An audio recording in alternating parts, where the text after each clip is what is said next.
Prosperous Empath, Kat here. We're doing things a little different on today's episode, and I'm so excited to share this conversation with you. Today's episode was originally recorded for the Real World NP podcast, hosted by Liz Rohr. The Real World NP podcast is an educational podcast for new nurse practitioners, teaching them how to take the best care of themselves so they can take the best care of their patients. So the episode is really geared towards service providers and specifically new nurse practitioners who are learning how to maintain boundaries and balance and work-life balance and prioritize themselves. And there's so many overlaps between Liz's audience and this one. You may recall, Liz, we recorded an episode with them last year talking all about embracing their zone of genius as an empath. And if you don't remember them, Liz is an HSP empath entrepreneur with 2 companies. They're queer, a mom, an ADHD unicorn, and super committed to bringing magic in the world. It is such a vulnerable conversation, and something I really appreciate as a coach is that I can only support clients to the degree that I have broken through or come to peace with the topics that my clients bring to me. And this conversation feels so relevant because the topics of caretaking and codependency and boundaries have been such a huge part of my journey in becoming a prosperous empath. I hope you enjoy today's conversation. Let's jump in.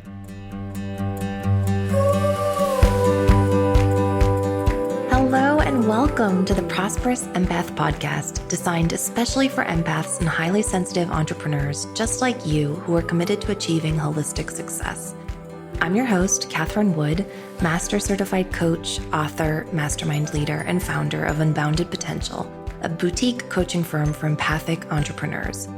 I'm on a mission to bring empathy back into the world of business. Each episode will focus on achieving more by doing less through leveraging empath-friendly leadership practices, boundaries, rituals, and systems, all the while continuing to care deeply about ourselves, others, and the world around us. If you are committed to joyful living and running a conscious business, but amassing wealth while doing so, proving that you can have both in a society that tells you you can't, then you are in the right place. Join me here each week to find out how. Be sure to subscribe and leave a review so you won't miss an episode. Plus, you'll find all the show notes and helpful resources over at unbounded-potential.com.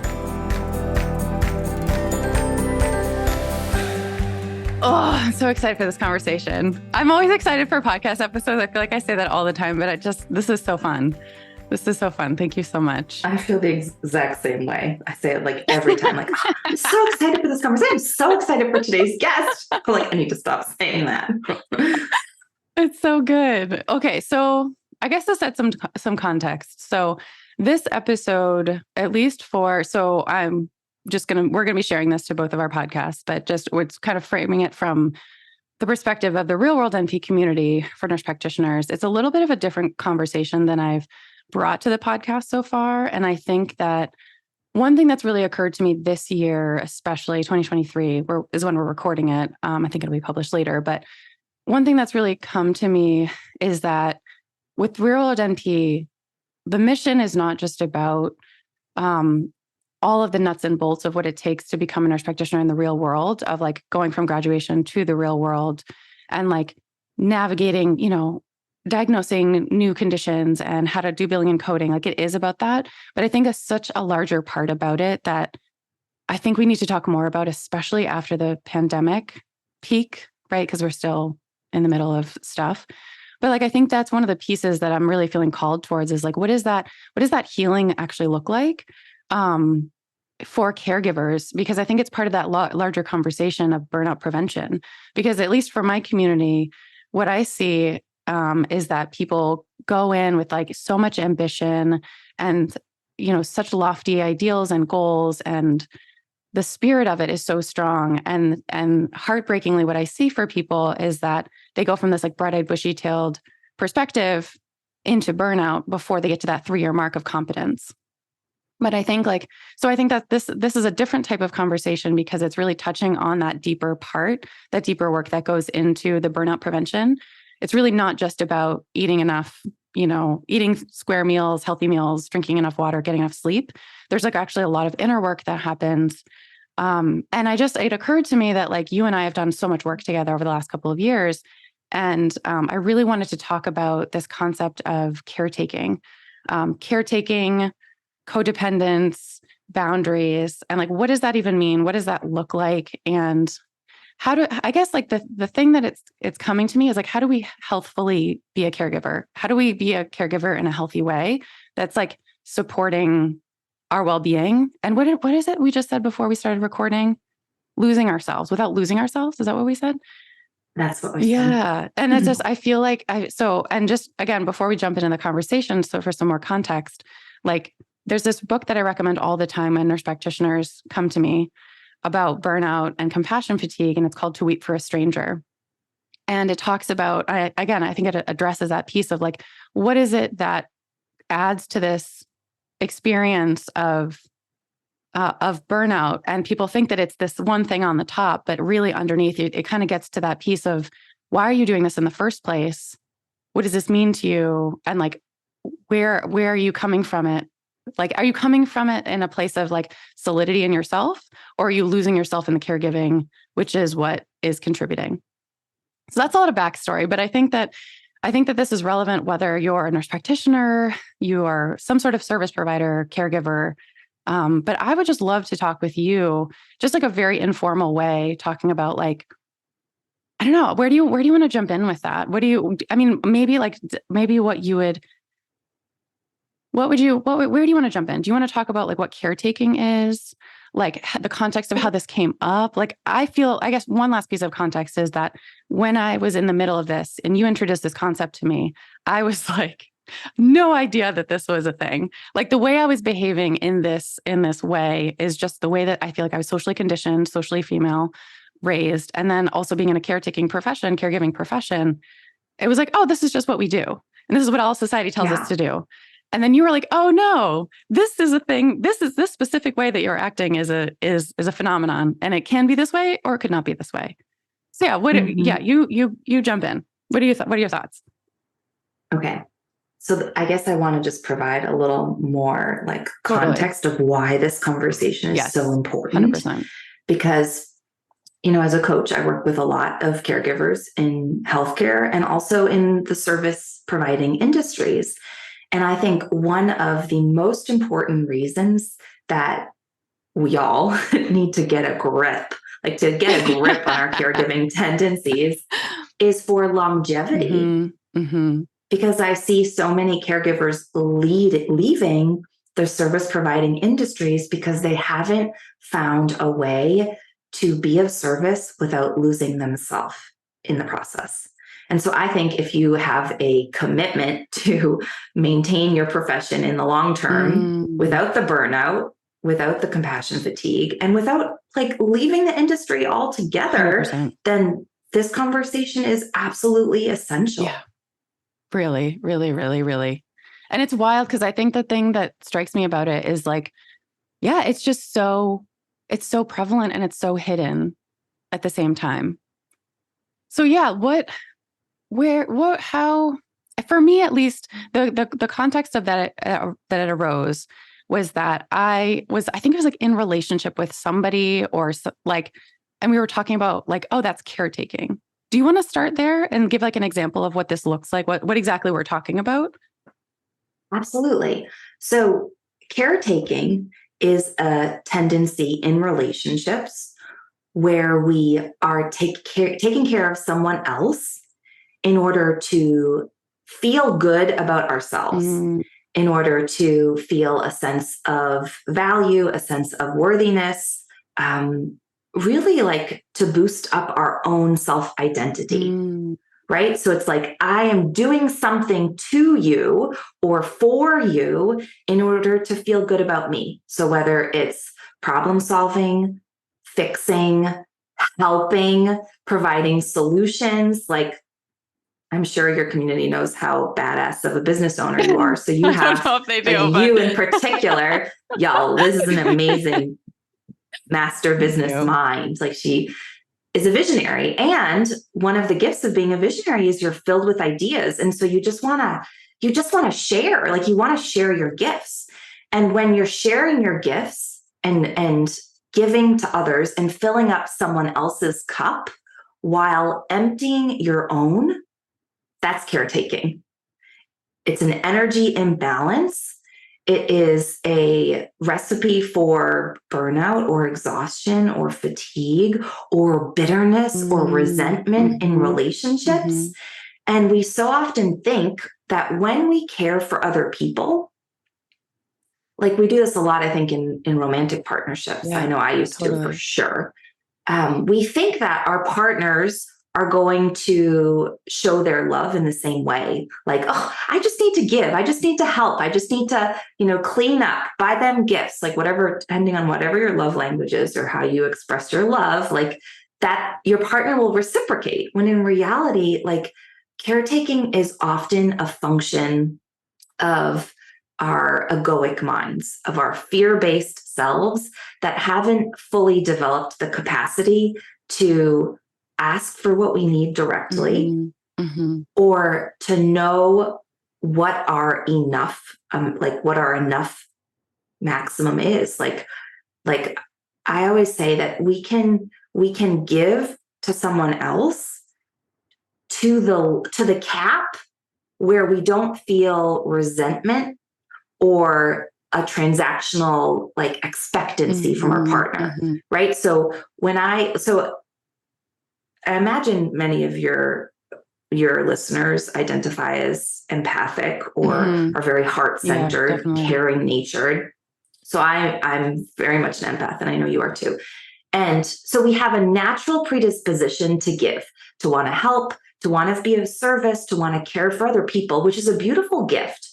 And our gifts can also be our kryptonites, right? It's like we have to learn how to protect and hold sacred our gifts so that we don't weaponize them against ourselves.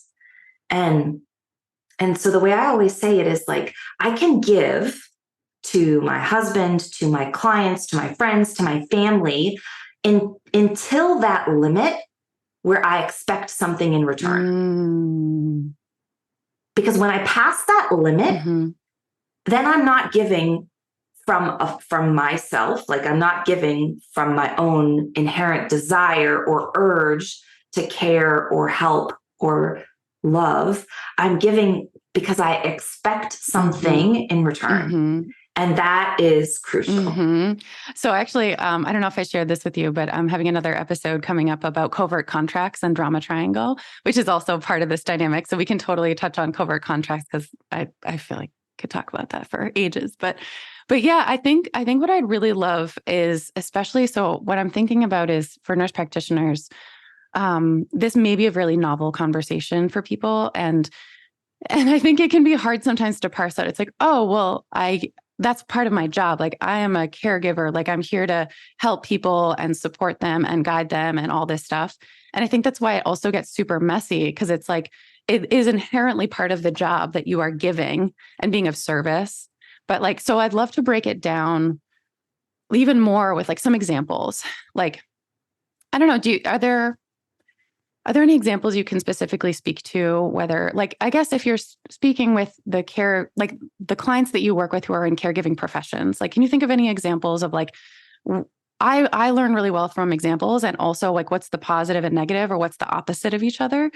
So, like, what does a caretaking exchange look like? So maybe, for example, like, if you had an example, or thinking about a nurse practitioner, like, working in the clinic setting, could be an example of, like, caretaking in a colleague relationship, caretaking in a boss relationship, caretaking in a patient relationship. Like, there's so many ways that this can show up. Like, what is an example of the quote unquote healthier way versus the caretaking way? So a quote, and I love that. I will totally provide some examples, but by way of context, a quote that comes to mind for me as I think about this concept is something my mentor once said to me. And he said, if you're doing something for me without including me, you're doing it to me.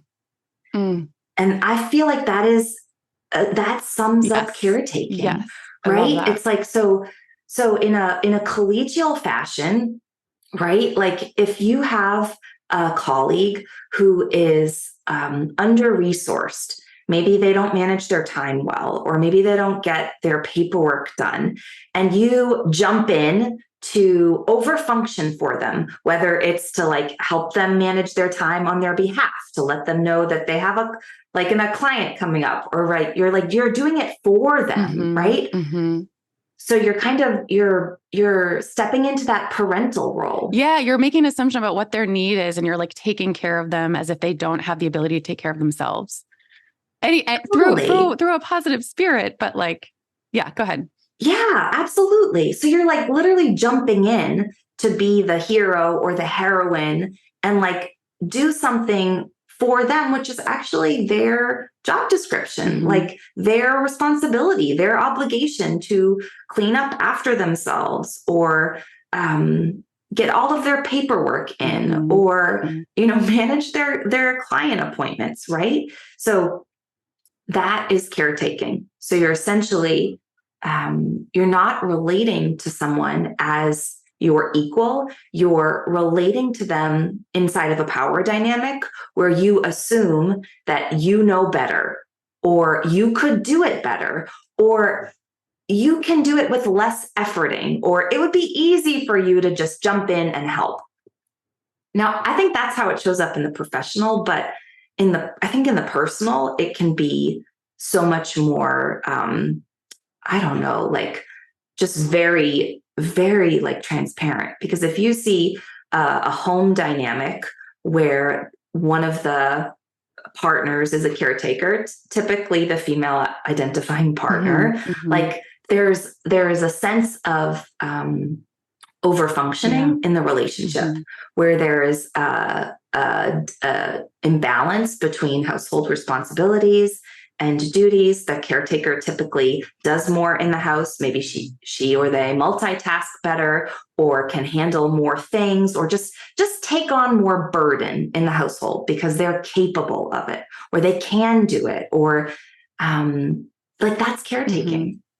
Especially if you're if you haven't had an explicit conversation about, hey, here's my responsibility, here's your responsibility. It's like, oh, I'm just going to take a guess. I'm going to assume that you need this or you want this, and I'm going to do it for you, either because I feel like I'm more capable, I'm trying to show you my love, or I have a hidden agenda expectation of like, if I do this thing, it will mean that you see that I care for you, or that means X, Y, or Z. Like that I feel like is such like an undercurrent of this dynamic, is like there's so much more involved than just like trying. And it is like, I feel like so many people, I so appreciate those examples, because I feel like it's so resonant for people, especially what you said about doing something because they can.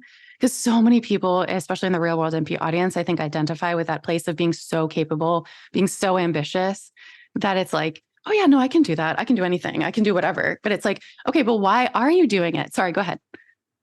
I just want to give an example of that, because I experienced like a very small example of this just before we hit record on this podcast. So my in-laws are visiting right now, and so we recorded this episode right after the Thanksgiving holiday, right? So they're going back to Michigan, and their flight is this afternoon.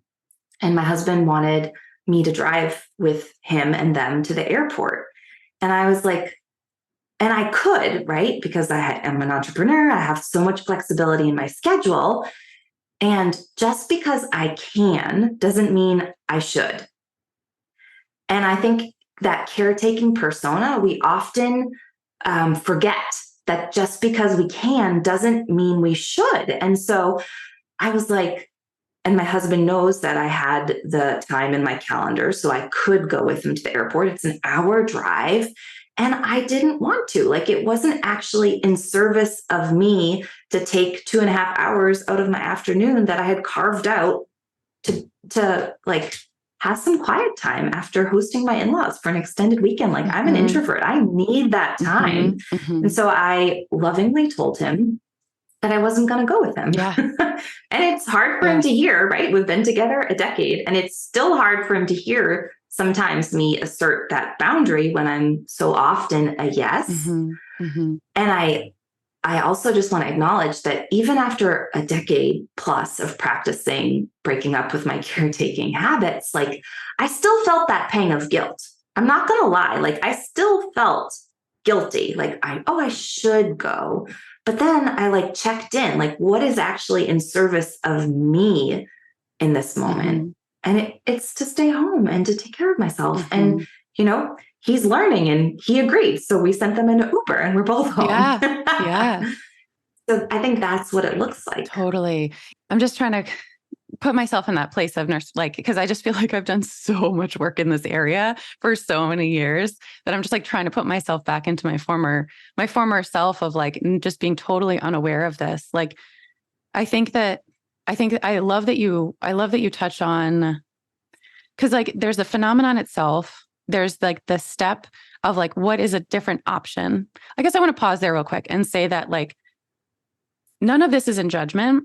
Like, I think for me, the purpose of me sharing this is that I've seen it so contribute to my own and other people's burnout and lack of sustainability in caregiving fields that I think it's really important to talk about. And there are some people who will choose to operate in this way and not want to change, and that's totally fine, right? Like these are all different choices that we can make. And so if this is a dynamic that works for you, you're happy, you're fulfilled, your relationships are all in agreement, like that's cool, right? But yeah, I mean, I think like the step one is kind of just like the awareness of what caretaking is, which is kind of a larger picture of codependence. And like, what does it look like to not do that? And then what is that journey in between? And I think that we've talked a little bit on my podcast and on my YouTube channel about when it comes to burnout and talking about boundaries. I think it can feel so murky for so many people. But yeah, like maybe let's talk about, so that's a great example of like, okay, here's this thing that I could do. I'm going to check in with me, myself, my needs, right? So if we kind of just even like break down that situation of what you just shared, it's like, okay, don't really want to do this. So I'll just desire, right? Don't want to. I also have some needs here. I have some physical needs. I'm exhausted. I need to recharge. You know, there's underlying beliefs in there. And again, I'm painting this as an example case, so feel free to jump in, like not to paint your own thoughts about it, but it's like, it sounds like you have a belief about, you know, I'm worthy of being well rested with my cup full. And that is a standard. That's not like, oh, that would be nice, you know? And then there's another layer in there that's like, you are comfortable enough in yourself that like the guilt in there is like, if you want to talk more about this and say more about this, but I'm just tying it. I hear it so often in our audience of like, I feel the guilt of what I should do because of somebody else's expectations, which also like ties into like that kind of like agenda, covert contract, unexplicit communication. Like, does that make sense? Like, maybe we could like segue to talk about needs, because I feel like yes. They are so directly and secretly connected. Yes. Yeah. Because if I think back to my own initial days of really coming to terms with my own caretaking and codependent traits, like I wasn't getting my own needs met for myself on my own terms and by my own volition. I was getting my needs met indirectly through caring for other people, through helping, through over functioning, through being like the heroine who came in with the cape on her back, right? Like helping everyone, like having time for everyone, like being really just like that. I mean, she was so obnoxious, you know? Like, oh my God. and no judgment. Like I have so much compassion for her because that's exactly what I saw growing up. You know, like I grew up in a bed and breakfast.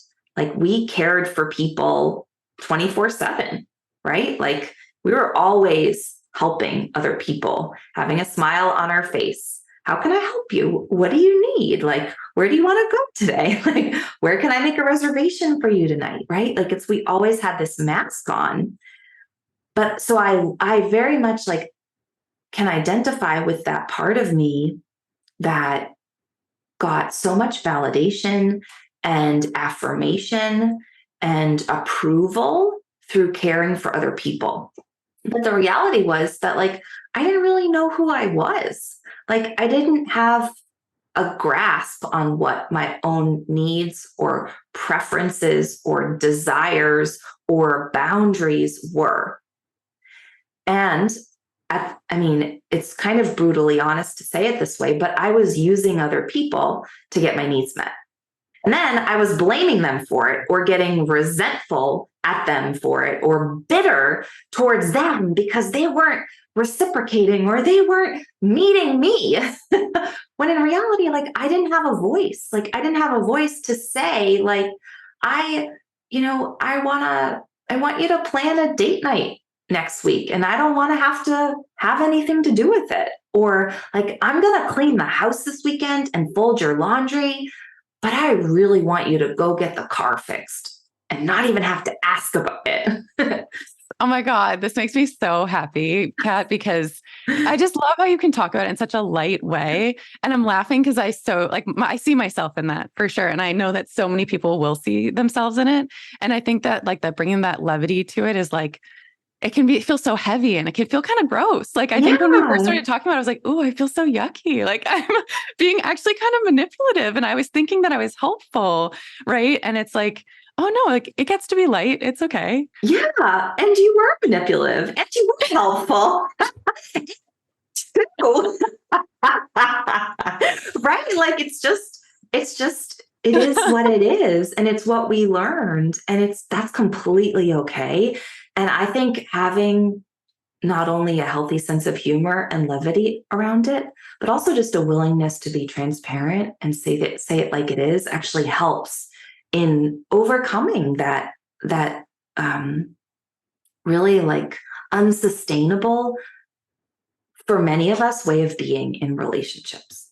Totally.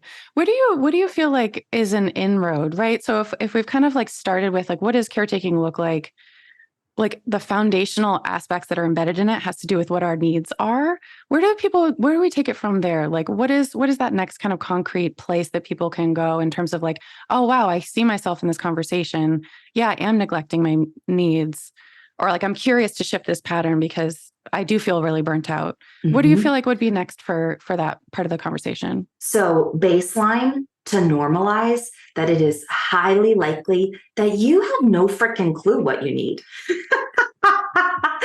And that is absolutely normal. You're probably terrified about this conversation and you're like, gosh, I don't even know where to start. I don't know what my needs are. And that's exactly how I felt, Liz. And I imagine that's exactly how you felt. 100%. Well, you gave me, spoiler alert, you gave me an assignment when we first talked about this a couple of years ago. And you were like, I need you to start putting Post-it notes around the house that says, what do I need? Well, do I need chapstick? Right. I think you did a podcast about this a couple of years ago too. It's like, do I need chapstick? Or, like, in the moment, you just named what you needed. You're like, I need chapstick. I need a drink of water. I have to go to the bathroom. We actually talked about, I have another podcast episode that talks about burnout with this burnout coach. And that's one of her mottos is, like, pee when you have to pee. Like, is just talking about what your needs are. Like, what do you need right now? And not delaying that you have to pee, not delaying taking a drink, right? I've been muting myself and coughing and taking drinks. And it's like, I'm just taking care of myself. But yeah, continue. Absolutely. So, baseline, it's so likely you have no clue how to answer that question. And that is completely normal and okay. And where both of us were when we started on this journey. And one of my very first practices was the exact same practice that I offered you, like, to literally put a Post-it note up. What do I need in this moment? Like, everywhere in my house. Mm-hmm. Yeah. And then, so that's the first step, just normalizing. And then the second step is acknowledging that you have probably been stepping over your needs for years, right? Like not peeing when you have to pee, right? Like, I, for so many years, like, literally wouldn't let myself pee until I finished a call, or I finished a task at hand, or I wrote a blog, or I wrote a newsletter. Like, how ridiculous is that? Totally. I mean, it's also like, it's also so normal. Like that is like It's the so life of a normal. clinician, is especially when you have a busy clinic, so many patients, so much work to do. But it takes 30 seconds. I mean, maybe it takes longer, but yeah, I mean, it's not, yeah, it is absurd. I think being outside of it and in the moment, it's like, well, I don't have a choice. I have patients to see. This is busy. There's stuff to do. And it's like, actually, you get to choose yourself, because this job is going to exist if you leave it or if you stay, those patients are going to be okay. Right. Like it's so hard not to get really wrapped up into the super significance of our work, and also like, it's not sustainable. Like, and I talked about this in a couple of episodes. But it's like, at least part of the thing for me too, was like stepping into this, is choosing myself, was like, I can't do this. I can't do the thing for the people that I want to do unless I take care of myself. And so to build that muscle of caring for myself genuinely, it was like, yeah, like I'm not going to be able to sustain in this career and help all these people if I don't do this. I have to do this for them. Right. And that was like a proxy. Like I'm not there anymore, but yeah. Yeah, totally. I mean, I completely concur. So, I mean, a couple of thoughts that came up as you were speaking is, like when we start to reckon with our needs, I think we start to really come to terms with the fact that we're humans, like we're humans, and that we get to treat ourselves with that same compassion and generosity and care that we extend to others. Mm-hmm. Mm-hmm. And most of us don't. Yeah. Most of us are practiced, are really like habituated in caring for other people at the expense of ourselves. And I think as caretakers and as service providers, so often one of the greatest ways that we can contribute to other people is actually modeling the very habits and practices that that we're teaching about. Like even like last month, Liz, I had a doctor's appointment in Cambridge and I showed up 18 minutes late, and they had a 15-minute grace window for the appointment.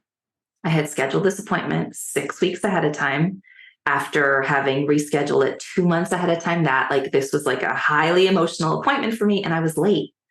And took me an hour and 45 minutes to get to the appointment, which is why I was late. And then I had to turn around and come back 2 months later. And when the doctor's nurse told me that she wouldn't see me, that I had to come back, right? Like I was initially like so pissed, right? But then I had to like swallow my own medicine and realize like, oh no, this is actually a doctor's office where I want to go because they honor their boundaries.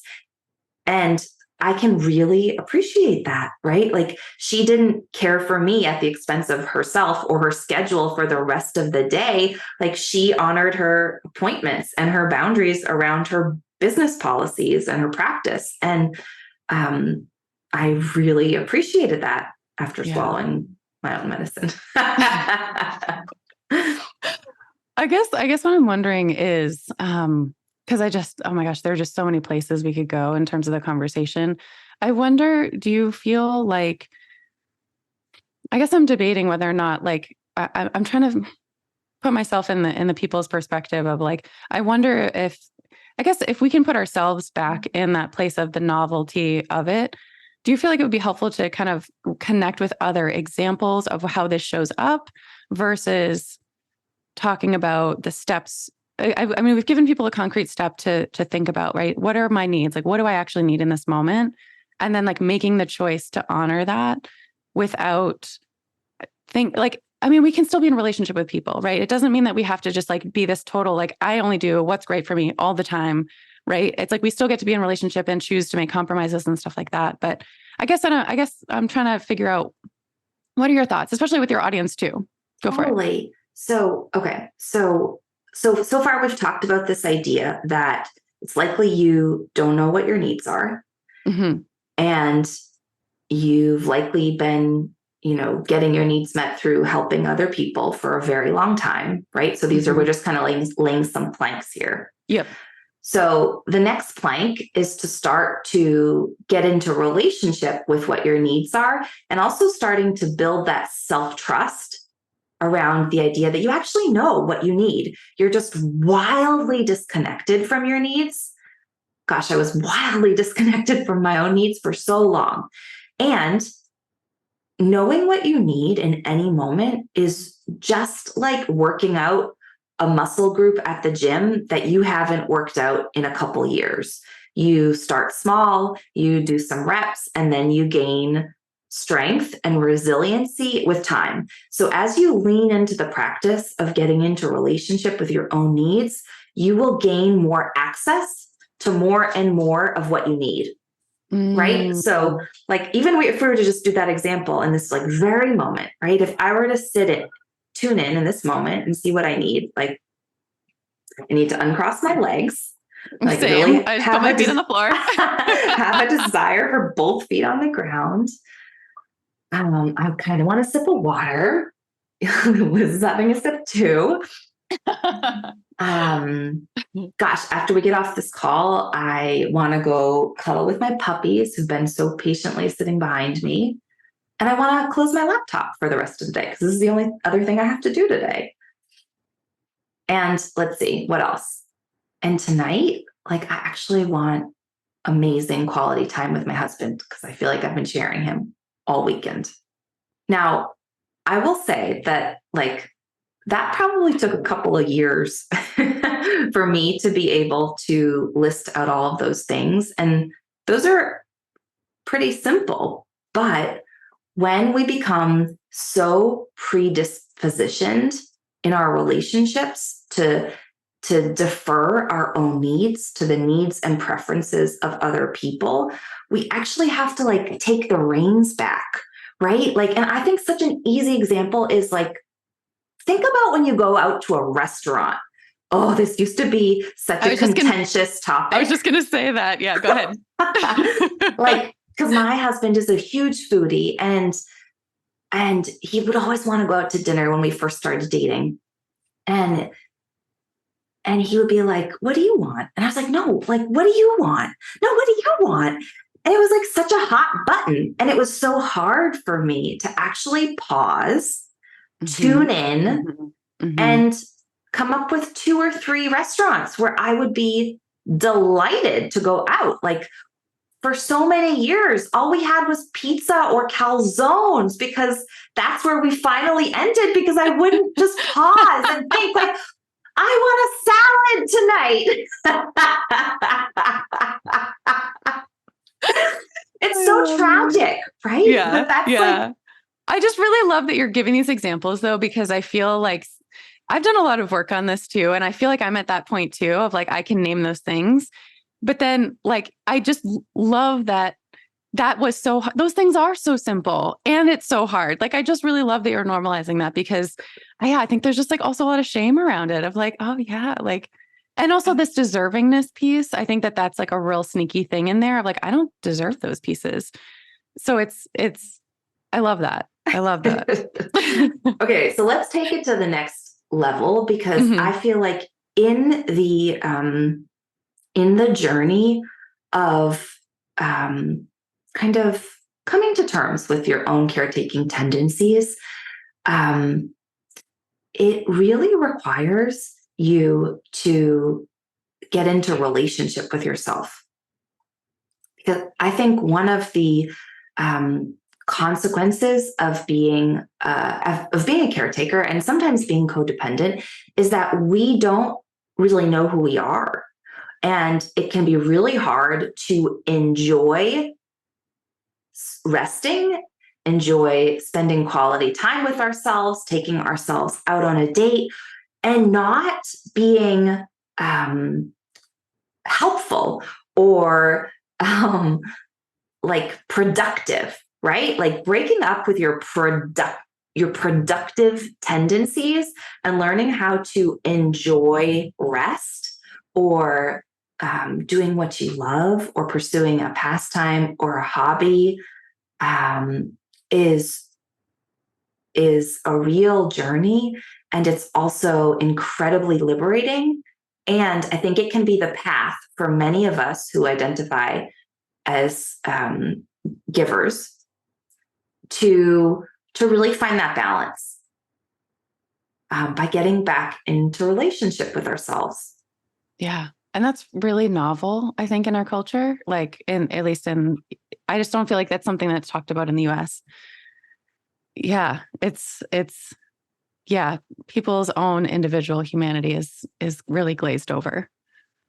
I Yeah. don't even know if I ever told you about like my own journey Mm, with like discovering my codependency, because it really was like, it started in the area of romance.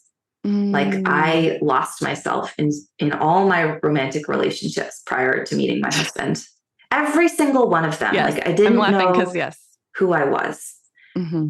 And it started working with my own therapist to like come to terms with my own bitterness and resentment about how I was royally not getting my needs met in my relationship.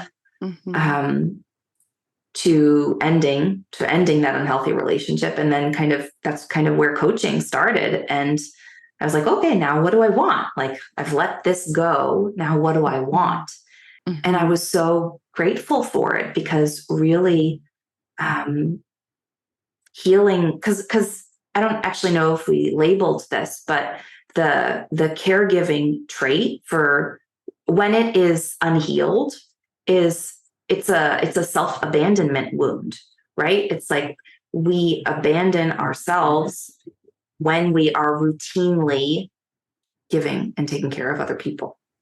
Yeah, like the over involvement in terms of assuming what people need, what we think that they need, or what would be best for them, jumping in and doing that without having a conversation about it and doing it to them. And then I think the other piece, like just to tie those kind of ideas together, because I think a lot of people are familiar with the concept of people pleasing, where it's like someone asks for something and you're just like, yeah, okay, because I'm just like trying to make you happy kind of thing. Um, but yeah, all of these pieces, like people pleasing is self-abandonment. Like you're totally abandoning yourself and your own needs and your own wants in favor of somebody else. And then I feel like the caretaking adds that other layer of like, not only are you abandoning yourself, but you're also like making all of those assumptions and managing like a little hands that you're not watching. Yeah. It's all which I feel like ties in this third part of the journey, which is mm-hmm. voice Yeah. and Mm-hmm. boundaries. Mm-hmm. Love Because that. when you start to get into relationship with yourself, and like for me, when I started healing that unhealed part of myself and my own kind of self-abandoning in relationship and romantic relationship, and then I got out of it, I started taking myself out on weekly dates to figure out like, who the What do I heck like? am I? Like, what do I Yeah. want to What do? do I feel Like, like doing? Yeah, totally. and then the voice part came in. Like, how do I start including other people in what I want to do, in what I want to eat, in how I want to spend my time, in how I want to be loved, be cared for, like even be respected in business, right? Mm-hmm, mm-hmm. And I think that the voice part is often kind of like the third chapter of this journey. Absolutely. Um, and and I think boundaries is a way to start including people, uh, including people, and getting back into relationship with other people in the professional as much as in the personal realm in a healthy, more sustainable way. Mm-hmm. I love that. I love a framework. Step 1, 2, and 3. Can we recap the steps again? What was the first step? So the first step is normalizing that you likely don't know what you need and getting into relationship with your needs. The second step is learning how to enjoy spending time and being with yourself. And the third step is learning how to include other people, um, like communicate boundaries, and yeah, like be authentic, be Yeah. self-expressed. Yeah, totally. Oh my gosh. So many things I want to say. I guess one thing that's occurring to me, and maybe this is like a topic for another time or too big of a thing, or maybe still in process, but I think you and I sort of touched on this recently of like the experience of being a more boundaried person in relationship with people who are not on that same journey. Do you know what I'm referring to? Like I think one thing that's been a little bit jarring for me, and I'm more comfortable with it now, but it's like, I think it's just a really interesting dynamic once I've made those shifts in terms of the boundaries and being self-honoring with people who are not necessarily in that place. Do you have any thoughts about that? Any or is that too big of a topic? Like, I don't know. Well, I mean, I think like some high level thoughts are if you are a giver, it is likely that you attract takers. Mm. Oof. Oof. I'm going to pause on that one. Okay. Right? Like it makes a lot of sense because opposites attract. And we all need that polarity in our relationships, both personal and professional. So it is highly likely that you will attract takers. You will attract people who benefit from your generosity. So I think starting there is really important. I also think that as you become more boundaried in a self-honoring way, it's also very predictable and normal that you will outgrow some of your relationships, that you will let go, move past, grow beyond, right? Like, even if I think about myself as a coach, as I've been coaching the last decade, like I have evolved the types of people that I attract into my practice based on the work that I've been doing and the conversations that I'm in and the energy that I exude. So I think that's totally normal. And it's also really heartbreaking. Like I've lost some really dear people in my life because I showed up in an unhealthy way and I just gave and gave and gave to no avail. And I also trained the other people I was in relationship with to expect that, that that's the norm. And I created that norm. So it's on me. Yeah. And some people, as we grow and as we elevate our own boundaries around what we are willing to give, like where our boundaries, where our capacity stops, some people will rise to the occasion and meet us and be willing to reinvent and up-level relationships, and some will not. And we don't get to control that either. Yeah. Ooh. Well, I wanna be mindful of time. I think like one thing, you can share what you think. I think one thing that I would really love, what I love to do is like if people are interested in like learning more about this or exploring this more, are there any resources you can think of that you would recommend? Or I don't know. I didn't prepare you for that question, but just offhand. I mean, you know me, like I'm such an avid reader. Yeah, definitely. I think a couple of books I'd recommend. Totally. Whether you're a reader or you enjoy audiobook. So the first one that was like a really earth-shattering for me was a book called Codependent No More by Melody Beattie. Melody comes from the recovery world, so she uses a lot of jargon based on 12-step programs. So it's definitely a book where I would invite you to to give yourself a healthy dose of permission to take what supports you and leave the rest. But her principles are like gold. Really eye-opening. I've read that too. Yeah. It's really, really eye-opening. I love that book. And then more recently in our mastermind, we read Living Nonviolent Communication by Marshall Rosenberg. Yep. Which you've read it? You've read the book. So I've read. I haven't finished it actually, but Nonviolent Communication. It's actually on my desk right now. Nonviolent Communication, I think, is the first book, and then Living Nonviolent Communication is a second book by that same person. So I love the second book because it's more practical, and he literally he workshops.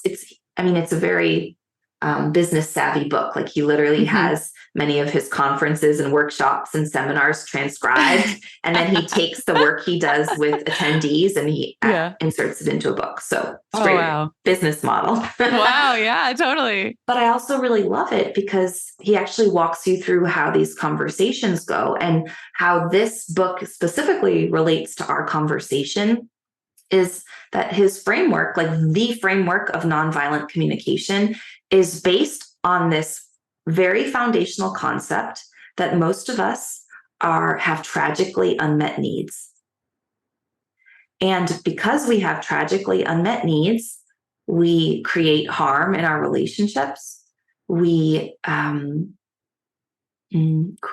create resentments and bitterness and conflict, right? He's done mediation in many war zones.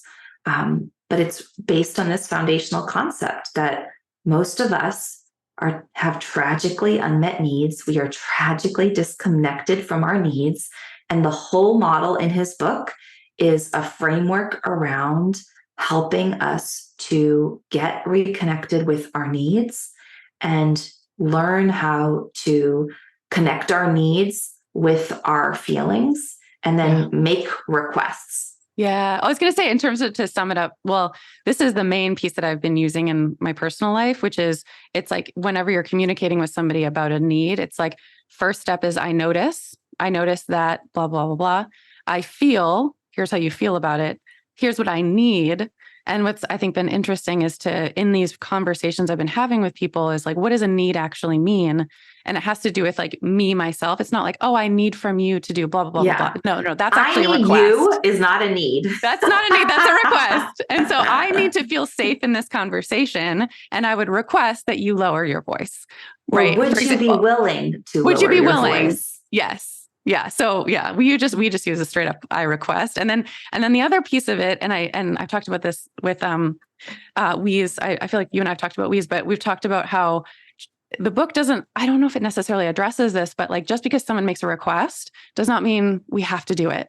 Right. And that comes back to that self-honoring piece of like, yeah, that would feel really great for me if you would do blah, blah, blah. But like, I don't have capacity. I don't have interest. I don't have desire. I don't have ability. And like, that's how we get to be separate people who come together and like respect each other's needs. Yeah. And I think that comes back to the other topic that you love around covert contracts. Because when we make a request, but the other person hears it as a demand or that it will be a problem if they don't agree, well, then that's not a request. Like that is a demand and that's on us. And I also think just to normalize that, because in our society, so many of us have tragically unmet needs. There is a lot of built up resentment and hurt in many of our closest relationships. And I think now more than ever with the pandemic and the imbalance of household responsibilities and caring in the home.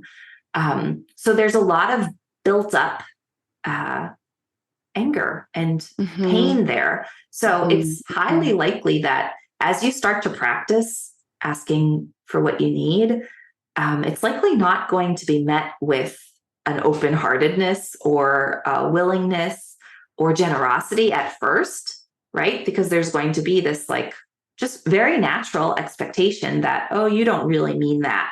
Or you actually like, this is not actually a request. Like this is going to be a huge problem if I don't align or give in.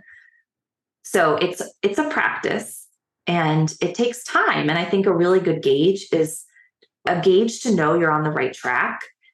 You will literally feel the difference in your relationships when you're practicing NVC, nonviolent communication, when you're practicing NVC in the household and your partners or even your children start to energetically like know that they can say yes, no, or a counter offer to your requests. Yeah. That you've created a shift. Yeah. I love that. Yeah. And I think I think one thing that you've helped me so much with is just radical transparency of, you always say it the same way and it's not coming to me, but it's like being self-revealing, I think is how you say it. But it's just like, even like, so in my personal relationships, I've started using NVC framework, especially for difficult conversations. And I explicitly said to them, hey, I have this new model of this thing that I'm going to practice. And here's I'm comfortable saying that, but just being transparent, even if like, it's not like, oh, like a guessing thing of like, why is she started all of a sudden talking like that? Right. Like, no, like I'm going to use this framework. It would be really meaningful for me, my request, right? When I put that through, if you would practice doing this with me kind of thing, right? Like we can just be transparent about, hey, things are shifting for me. I'm practicing this new thing and let's be in communication about it. Yeah. And I mean, just to like normalize this, because I'm mindful of your audience, but when we start to shift in our relationships in one area of life, it affects how we show up and who we be everywhere else, right? So imagine if you create this massive shift in your home life where you are feeling well-resourced and cherished and appreciated by your spouse. Imagine the domino effect of how that impacts the grace and the compassion and the self-honoring that you can extend to your patients and your clients and your colleagues, and how you show up for your work, and then how you leave it at the end of the day, because you're getting more of your needs met at home. So naturally, it's going to require you to get less of your needs met at work. Yeah. Oh. Woo, can we mic drop there? That's so good. Thank you so much, Kat. I mean, I know you primarily work with entrepreneurs, and so maybe my people, I feel like people just would love to hear your stuff. And so is there a place that people should check out all of your work so they can learn more from you and just hear your magical wisdom?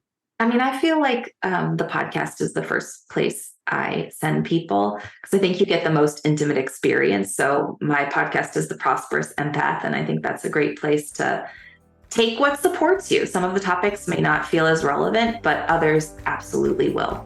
Totally. Thank you so much. You're the best. I love you. Fun. It's so fun.